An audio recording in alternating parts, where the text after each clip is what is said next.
beautiful plants out there. And for this Halloween, I decided to add to my home a special plant that we are going to be DIYing. So if your hands are tingling for some DIY craft and then what related, keep on watching. For starters, if you know me or not, foamy is my go-to material ever since I discovered it a couple of years back. So we're gonna start by making a pot where we're gonna be putting our deadly little flower. And we're gonna be starting to make the stem by rolling a couple of foamies all together to make a large one. And making cuts at the bottom to get sort of like tentacle roots like things that we're going to be shaping to, give more detail and more realism to our plant. If you wanted to, you could have also add a leaf at the bottom. Personally, I felt like it didn't need it. And it's a deadly flower, so of course it needs its thorns. So I just rolled the smallest foamy that I could do, and I pasted it. I did like 3 per stem, I think. You could do a bunch if you wanted to. And for the head, just roll a bowl and make a cut to make the mouth. For the tongue, you can play around and make it as pointy or as long, or maybe you want a longer one that is thinner.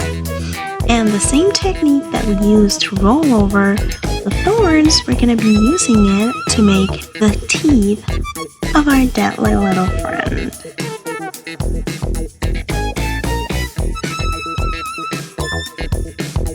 As you can see, it's already looking a little hungry, isn't it?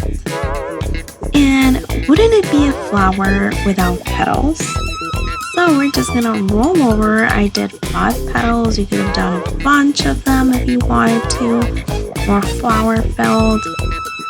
But I didn't want to make a bunch because I really wanted the center point to be the mouth of the flower.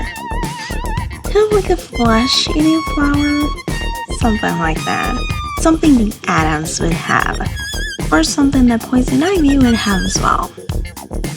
Anyway, when you put the head and the petals together, we're also gonna make a point, a little cut just enough so that it can paste, and we leave it dry for 24 hours, give or take.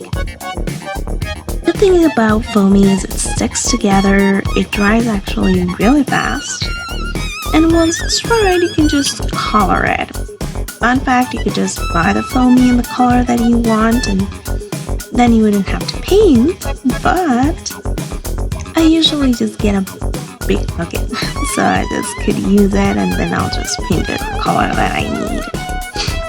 We're going to be painting firstly some details like the tongue, the petals, and the pot that is holding the flower. Especially because we need to add a lot of detail and we know some parts are going to get stained.